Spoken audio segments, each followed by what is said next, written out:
O Senhor está presente em tua vida. Ele quer te revestir de esperança, lançar fora todo o mal que te aprisiona e das trevas libertar teus pensamentos.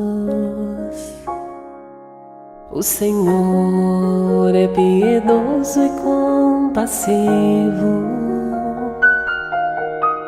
nos teus erros não te abandonará.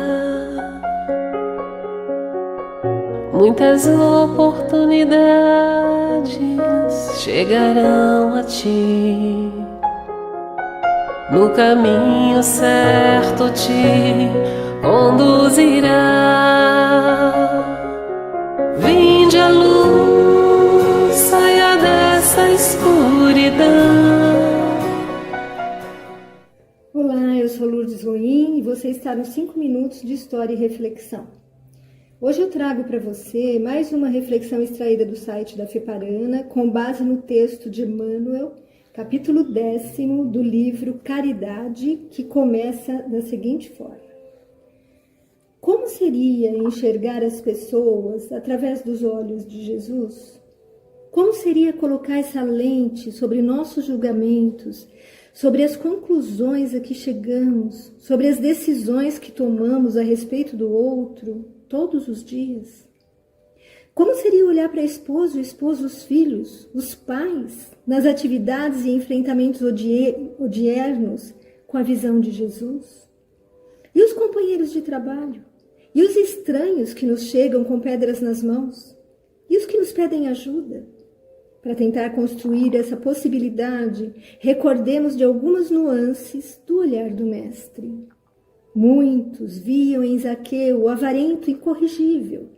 Jesus, no entanto, nele identificou o homem rico de nobre coração, capaz de transfigurar a riqueza em trabalho e beneficência. Em Bartimeu, a multidão enxergava o infortúnio de um cego. Ele anotou os obstáculos de um doente, suscetível de ser curado para glorificar a bondade de Deus. Em Maria de Magdala, cuja personalidade apresentava a mulher obsediada por 7 espíritos infelizes, reconheceu a criatura decidida a renovar-se e que lhe seria, mais tarde, a mensageira da própria ressurreição. Em Pedro, que o povo definia por discípulo frágil a ponto de negá-lo 3 vezes, descobriu o amigo sincero que, convenientemente amadurecido na fé, lhe presidiria o apostolado em formação. Jesus enxergava além da superfície. Aí está a grande virtude de seu olhar. Não via apenas o que estava por fora, o comportamento momentâneo que eclodia, mas principalmente as razões e potencialidades secretas do coração. Deixou muito claro por palavras e na exemplificação como deve ser nosso julgar. Baseados nisso, jamais deveríamos tirar conclusões precipitadas sobre os outros e, mais ainda, tomar decisões produzindo reações alicerçadas sobre tais conceitos frágeis. O Mestre nos ensinou a ver o que há de melhor em cada um.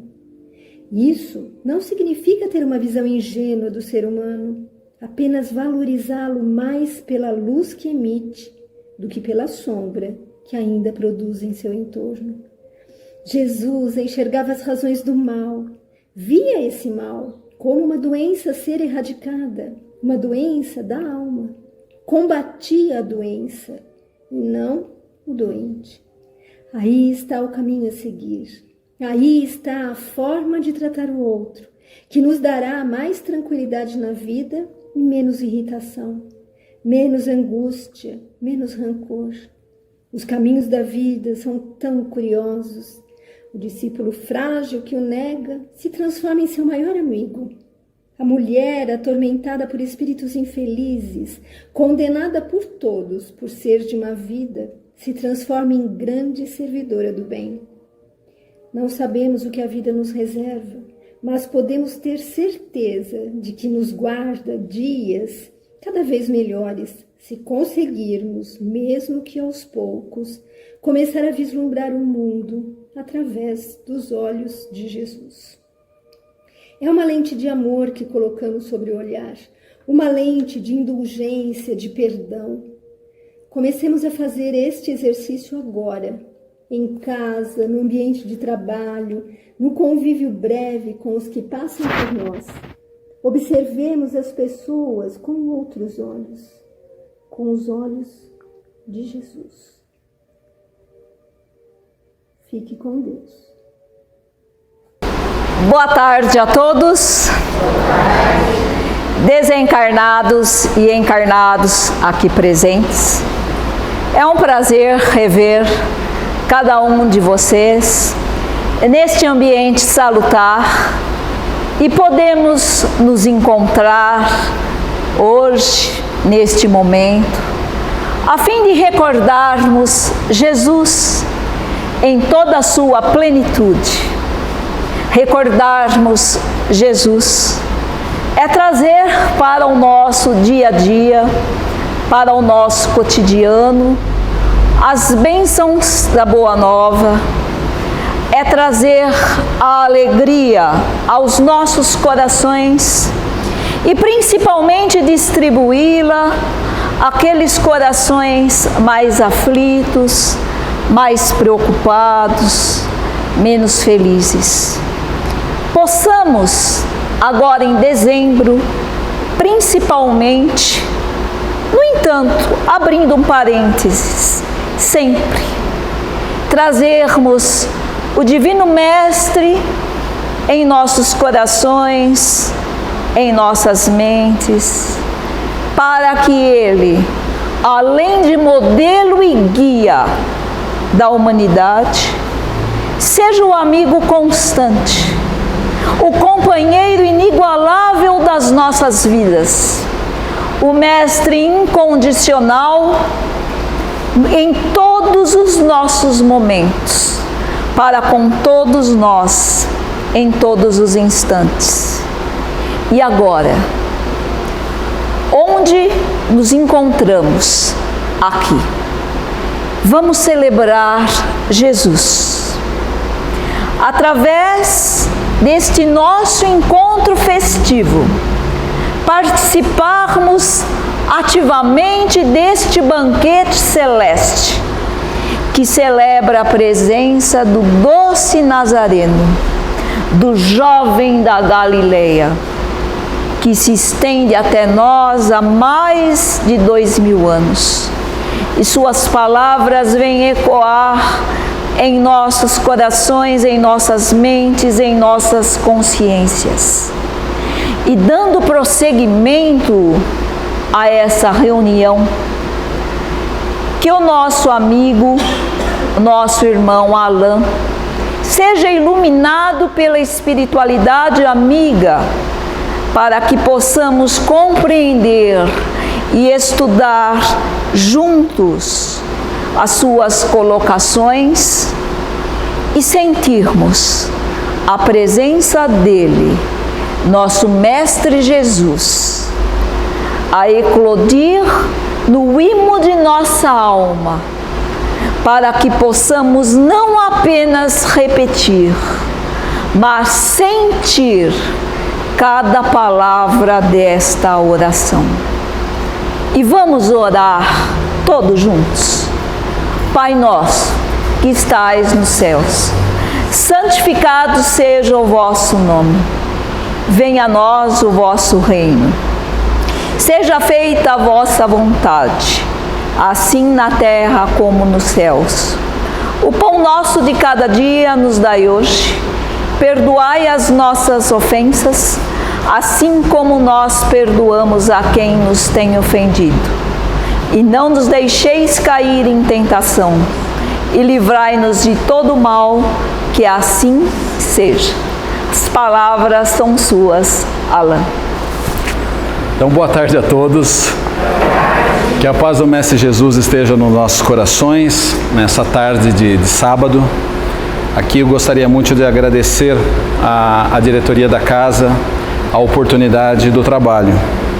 Mesmo porque eu creio que os nossos irmãos expositores sabem muito bem de que as pessoas que estão aqui falando são as pessoas que mais necessitam da palavra.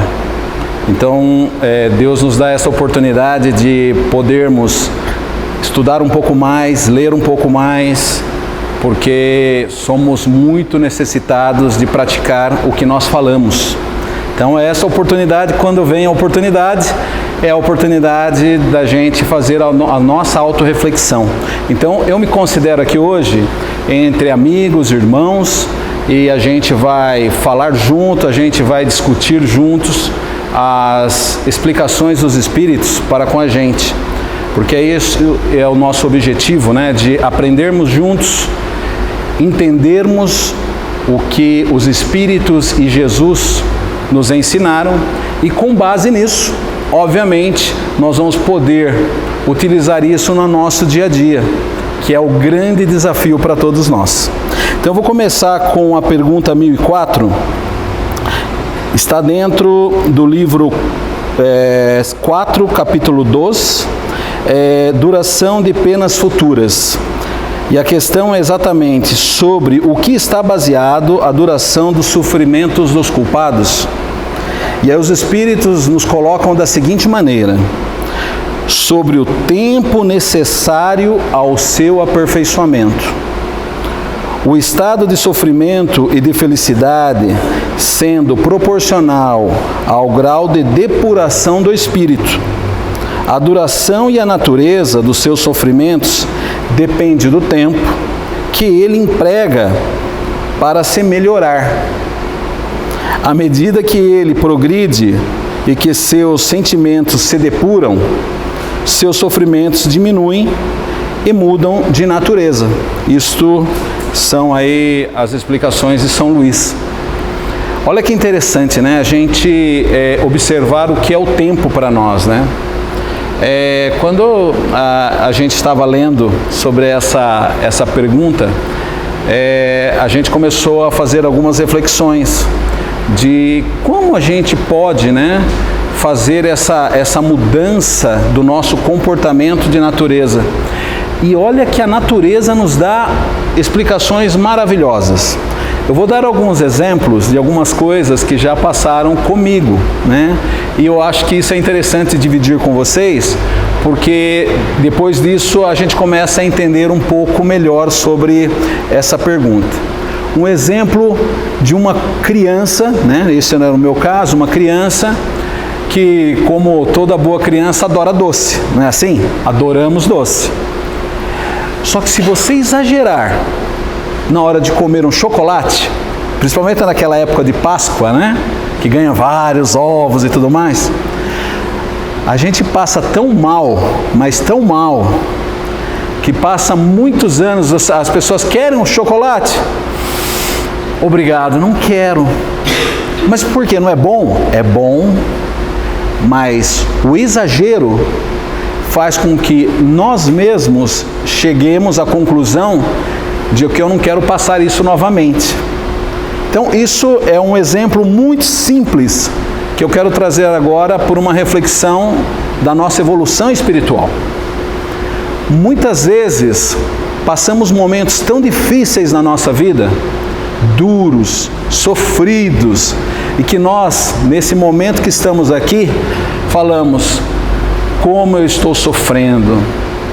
Muitas vezes até duvidamos, né, do equilíbrio e da bondade de Deus. Fala, como Deus me vê dessa forma, não me ajuda. E esse sofrimento é necessário. E não é por Deus não, é porque nós necessitamos, nós estamos passando por aquele processo que muitas vezes nos fez mal por um exagero em alguma coisa que a gente fez. Mas nessa vida, nessa existência, muitas vezes nós não nos lembramos. Então, obviamente, estamos sentindo aquela dor, aquela coisa toda, porque nós entendemos que é necessário para corrigir ajustar o nosso comportamento para sermos pessoas melhores, para sermos espíritos evoluídos. Então, para nós, essa reflexão da nossa vida, da nossa existência, com sofrimentos, dificuldades, decepções, é um remédio, é uma dose que nós entendemos ser capazes de passar nessa existência, estarmos fortalecidos para que depois disso a gente possa, quando voltar a termos alguma experiência com o mesmo exagero, falarmos: não, muito obrigado, eu já tenho consciência daquilo que é bom e o que não é bom para mim. Então a lição nos diz o seguinte: vai depender da nossa consciência, da nossa capacidade de entendermos a lição e de começarmos a colocar isso no nosso dia a dia, na nossa vida. E tem um ponto especial, que também a gente não pode deixar de nos esquecermos disso. É que, muitas vezes, nessas variações, das nossas existências, algumas vezes nós não somente nos prejudicamos, nós prejudicamos a outras pessoas, a outros irmãos. Prejudicamos através da palavra, pode ser que prejudiquemos até por um problema físico. A gente não sabe, o que nós aprontamos nas nossas existências passadas, mas nós podemos afetar outras pessoas que estão ao nosso meio. E de repente, esse tempo para ser ajustado, para passarmos por esta prova, nós também temos que reparar alguma coisa que nós fizemos com outros que estão ao nosso redor. Então a nossa consciência nos chama ao seguinte: bem, primeiramente, estou equilibrado, já tenho a condição de ajudar aqueles que eu desequilibrei, que eu fiz algo para essas pessoas que não era correto, que eu interferi numa evolução que estava percorrendo junto comigo. Então, a espiritualidade nos coloca a essas pessoas algumas das nossas grandes oportunidades de ajudarmos, de ajustarmos as nossas contas, não para com Deus, novamente, para com a gente e para com esses irmãos. Deus nos ama. Jesus nos ensinou isso de uma forma contundente, mas a nossa consciência nos chama a alguns deveres. Então, isso tem que ficar muito claro para nós, que a nossa consciência leva um tempo e as nossas ações para estes pequenos reparos de desvios do passado, nós tenhamos dentro dessa existência. Por isso, o tempo que os espíritos nos colocam, eles não falam que é um mês, uma semana, 100 anos, 1000 anos. Vai depender da nossa progressão gradual para ajustar as nossas condutas e das pessoas que, porventura, nós tenhamos tido alguns desvios. Por isso, muitas vezes passamos por processos obsessivos.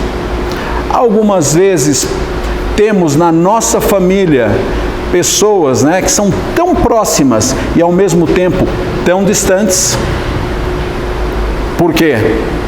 Deus nos coloca de uma forma dentro da nossa casa, da nossa família, esses ajustes. Então, por isso que nem todas as famílias são perfeitas. Por isso que temos alguns pequenos desarranjos dentro da nossa família. E aí ninguém entende, Ai, como que pode isso, A mesma família ter pessoas que nem se conversem. Como pode termos situações de mãe, filhos, pai e filho, que tem divergências, parece que... a gente até pensa assim, quando a gente vê sem a visão espírita, fala, mas como que pode do mesmo sangue ter esses tipos de comportamento? São os ajustes. Então Deus faz tudo da forma correta, não precisamos ter pressa, mas nós precisamos ter uma atenção. Qual é é a nossa atenção que nós devemos ter? De não repetir as mesmas falhas do passado. Então, estamos de um ponto zero nessa existência, com todas as oportunidades de ajustarmos as pessoas que estão ao nosso redor, de nos conduzirmos, de nos ajustarmos e de sermos aí as pessoas corretas. O que o Evangelho sempre fala, que Jesus nos ensinou, dos homens de bem. Então, se formos dessa forma, conduzidos dentro dessa existência, não necessitamos esperar outra, já vamos dar os nossos passos. Pode ser que numa única existência a gente consiga as correções de todas as nossas faltas? Pode sim. É difícil? É difícil. Mas, se nessa existência eu pelo menos não criar novas, já é uma grande vantagem, porque na próxima eu já consigo ir reduzindo outras coisas. Esse é o processo evolutivo e é por isso que nós estamos aqui.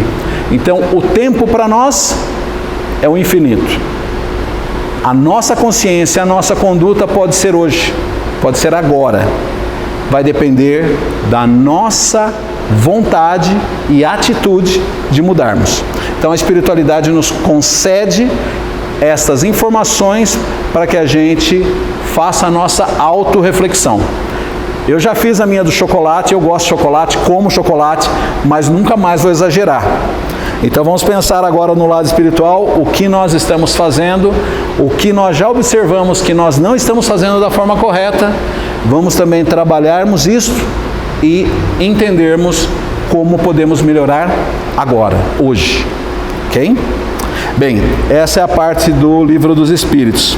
Mas aí nos colocaram também no capítulo 26, dai gratuitamente o que recebestes gratuitamente, né? Aqui são 4 tópicos, né?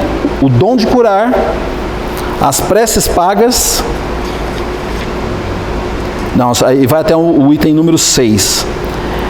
E temos aqui a mediunidade gratuita. Aqui eu vou ficar vai até o item 10. Vamos pegar o dom de curar e as preces pagas, para que a gente possa fazer também uma análise dentro dessa literatura do Evangelho. Bem, Jesus, naquela época, né? Já faz um tempinho, mas ele nos coloca, eu vou pegar só um trecho do Evangelho de Mateus, só para a gente refletir aqui um pouco sobre o dom de curar. Restitui a saúde aos doentes, ressuscitai os mortos, curai os leprosos, expulsai os demônios, dai gratuitamente, que gratuitamente recebesse. Isso está então no Evangelho de Mateus, capítulo 10, versículo 8. Jesus, né, naquela época, se tem um ser, né, iluminado que nos deu tantos bons exemplos, não tem outro modelo melhor do que falar de Jesus. E se pegarmos, né, já que estamos entrando na época natalina, né, onde a gente comemora, né, o nascimento do Cristo, se nós pensarmos que ele durante toda a sua vida,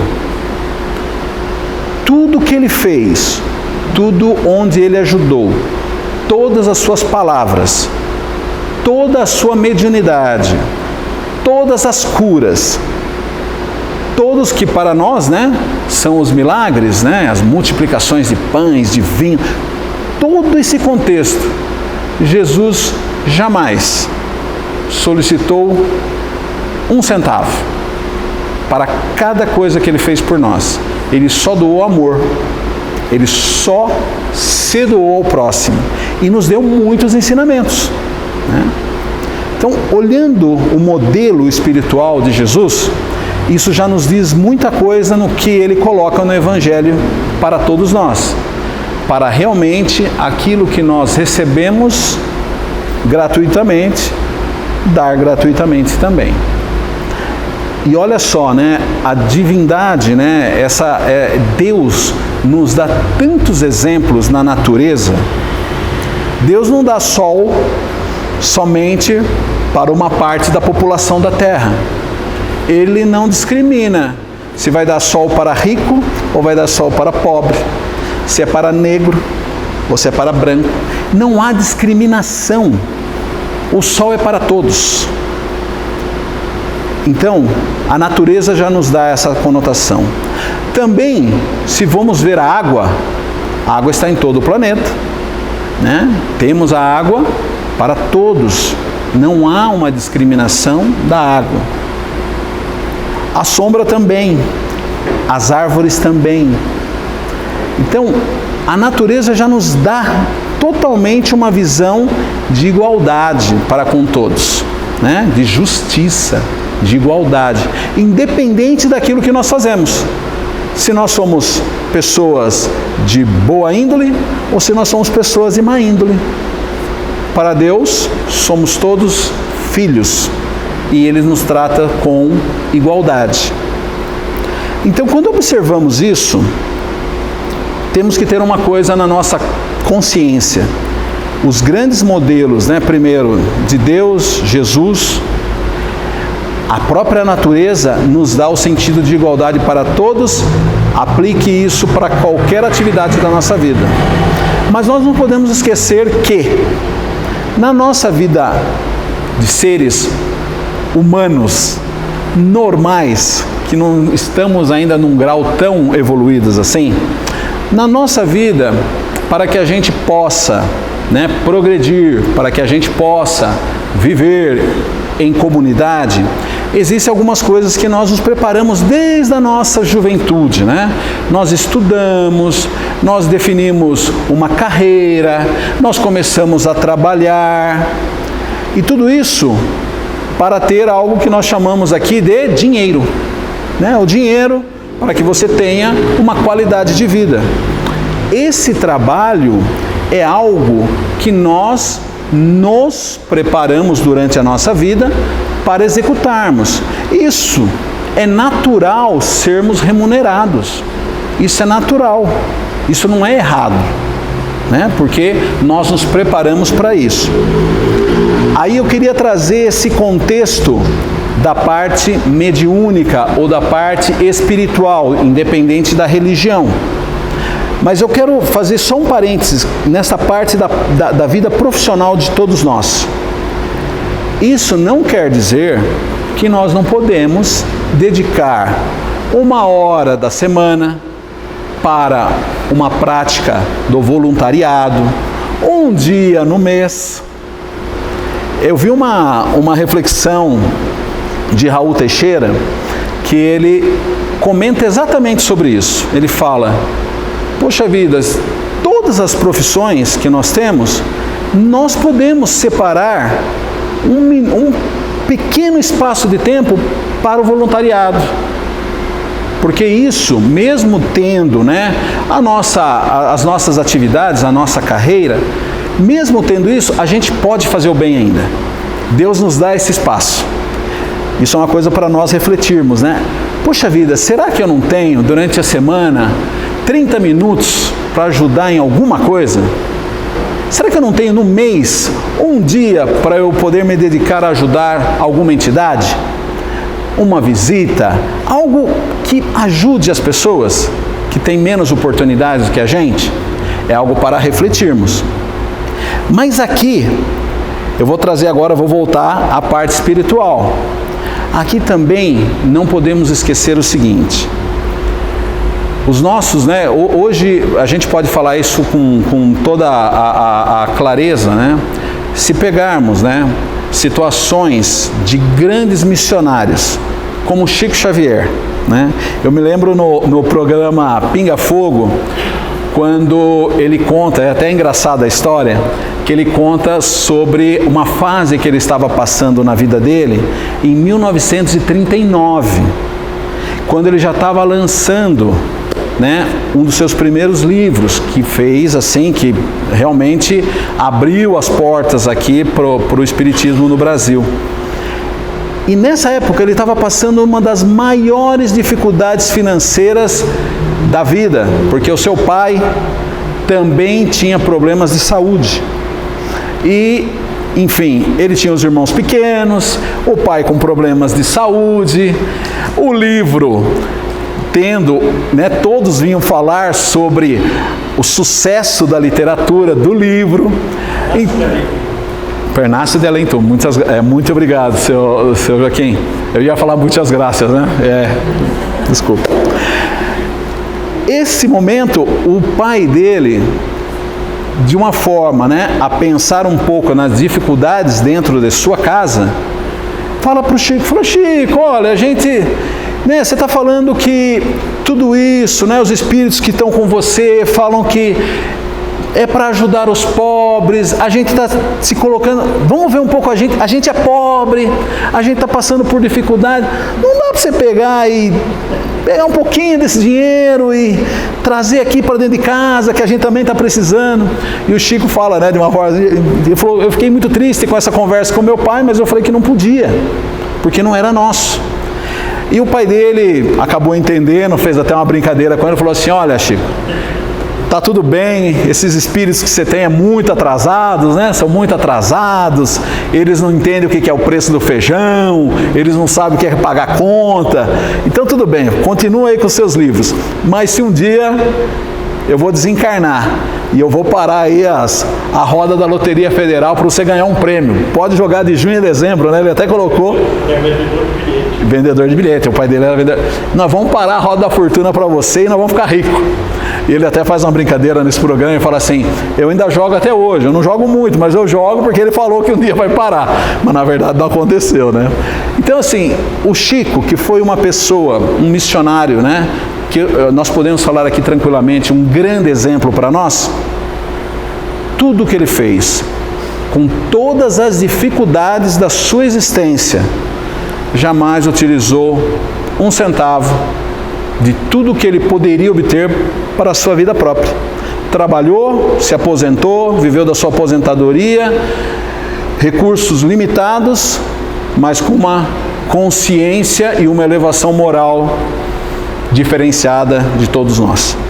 Então, esses são os exemplos que a gente traz aqui quando a gente fala desse dom de curar, de utilizar aquilo que Deus nos dá de recurso, não para ganhar dinheiro, e sim para nos ajudarmos moralmente. Como é bom nós podermos fazer alguém feliz. Como é bom a gente poder, através da nossa atitude, do nosso ato, ver uma criança sorrindo. A Fátima estava falando aqui de como vestir as crianças. Imagina a felicidade daqueles que puderam ajudar, a felicidade de estar vendo o sorriso dessas crianças, chegando nas suas casas, tendo uma roupa diferente, um brinquedo, coisas que muitas vezes eles não têm. Olhem como pequenos gestos fazem grandes diferenças. Então, trazendo para esse contexto espiritual aquilo que nós recebemos dos espíritos superiores, tudo aquilo que nós podemos oferecer, vamos oferecer gratuitamente.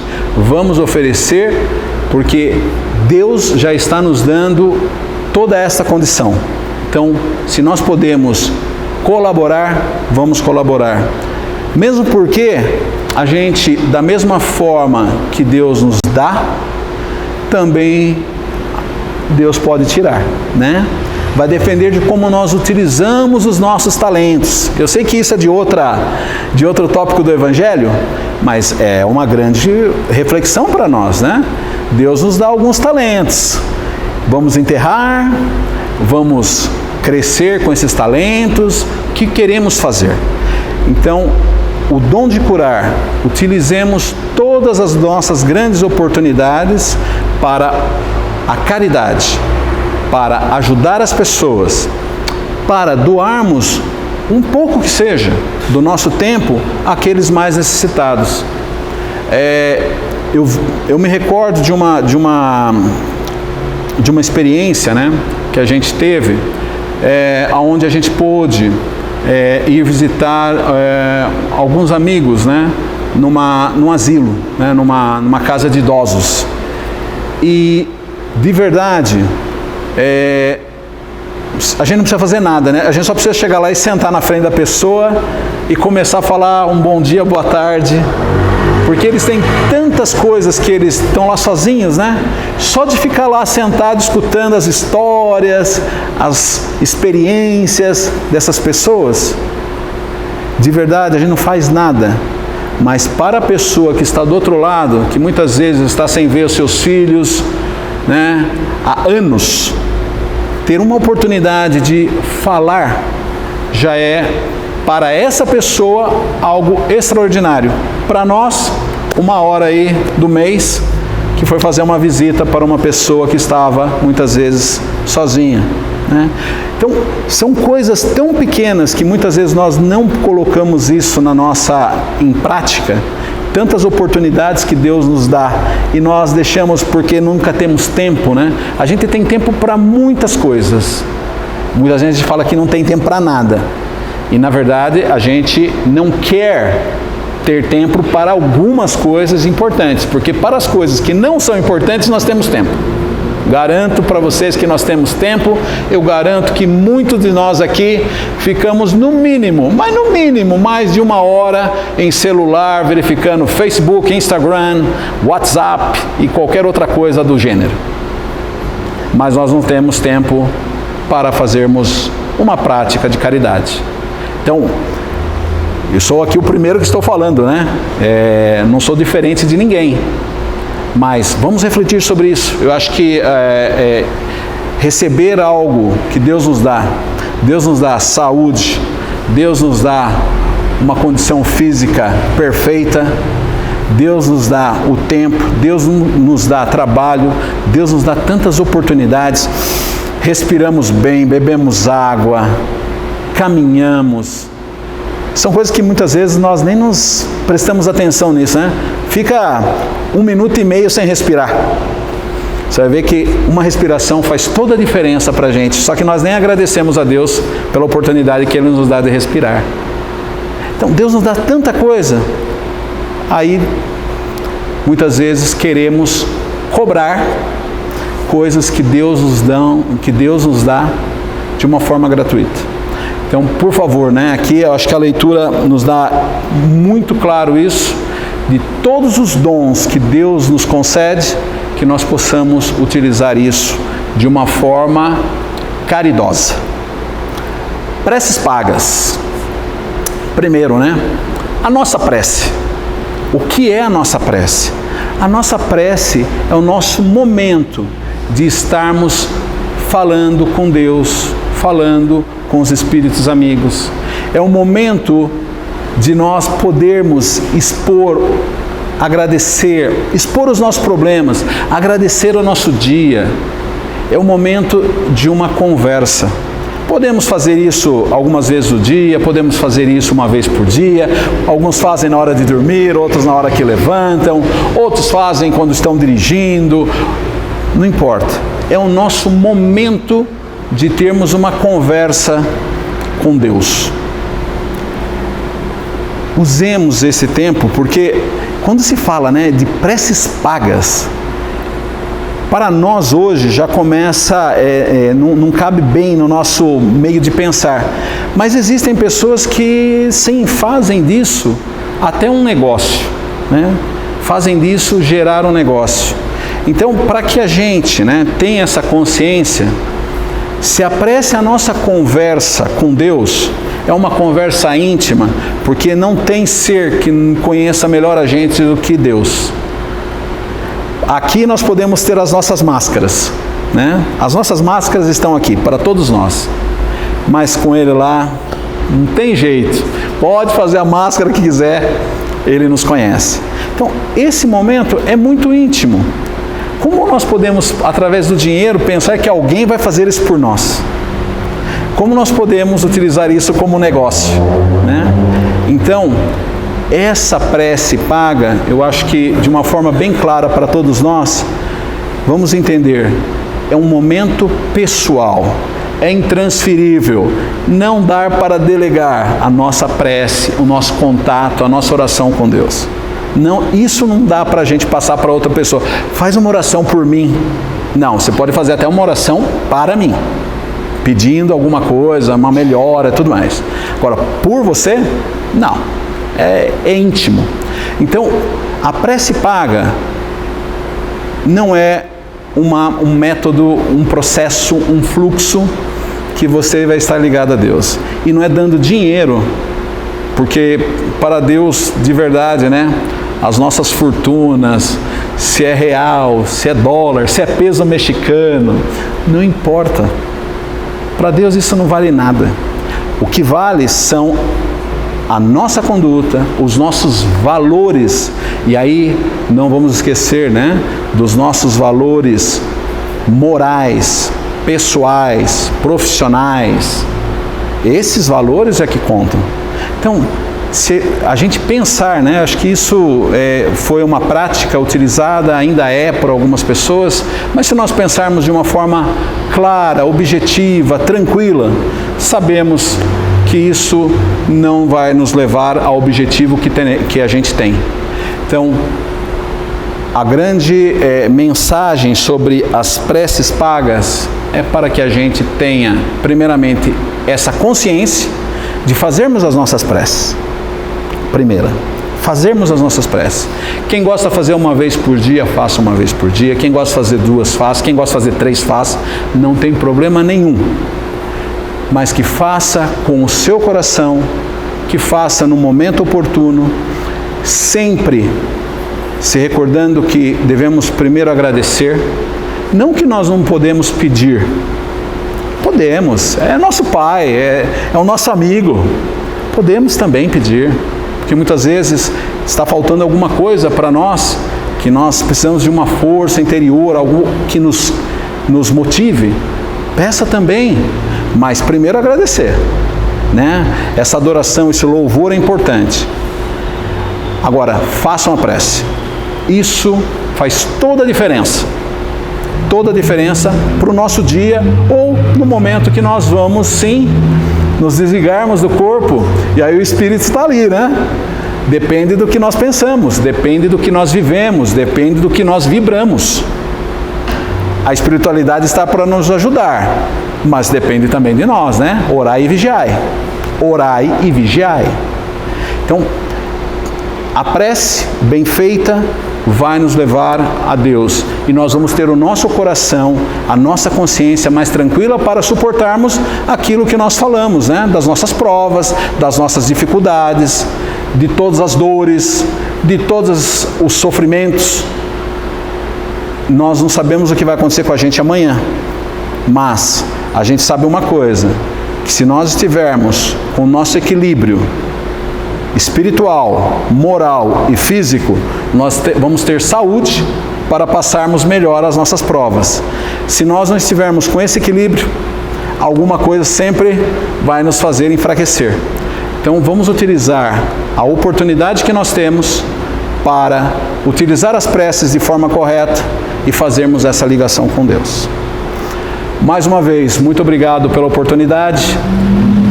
Fiquem todos com Deus.